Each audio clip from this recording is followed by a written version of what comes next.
are you ready for a franchise transfer? This is the other instance. Sometimes this comes because of good things. The franchisee just is moving on, wants to retire, or has just been successful enough that they want to sell their business. Oftentimes this is also the result of some sort of struggle. So we've seen a lot of terminations this year.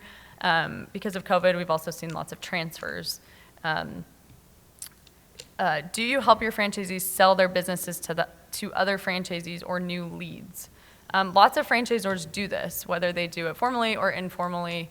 And if you do, are you capturing the value that you are missing by allowing a franchisee to transfer to this lead that you've brought in versus selling that lead a new franchise?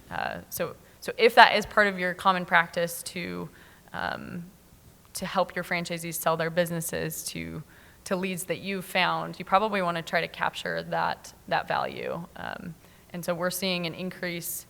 I'd say it's a pretty steady trend that we're seeing an increase in franchisors that are capturing that fee and putting that right into their franchise agreement, that they'll actually have a standard transfer fee, and then they'll have an additional fee if they were the party that brought the transferee to the franchise. Right. So we just want to make sure, again, if you are doing it, that you're compensated fairly for it. Because a lot of times what happens is franchisors will do it a time or two, and they'll realize, wait a second, this is costing me a whole bunch of time and energy, and I'm actually losing out on what would be a new market and a new sale. And also, we hate to say this as franchise attorneys, but does your transfer fee cover your expenses? Make sure that especially just generally, now is a good time to look at all the fees in your franchise agreement and your FDD, because the cost of everything is going up.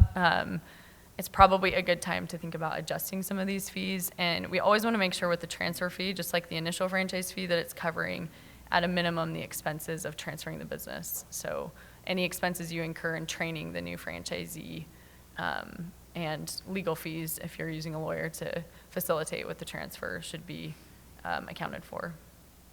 Again, do you have a form agreement and process in place to handle the transfer smoothly? And are you vetting the transferee well? So do you have consistent policies that allow you to make those decisions quickly and to ensure that your brand is staying at the caliber that you want it to? I'm kind of running out of time, but I'll just quickly go through the last of these. Do you review your franchisee's sales documents?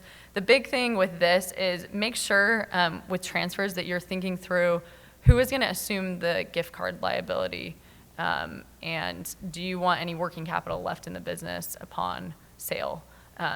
Sometimes franchisors, kind of like with the leasing, when they're just starting out, it's hard to keep track of all of the franchisees' legal dealings when it comes to leasing their real estate and also when it comes to selling their businesses. But the risk in doing that is that you could have a gap in this assumption of liabilities when it comes to gift cards. And that's going to be bad when the customers are looking to you to be able to, for honoring something like a gift card or a gift certificate.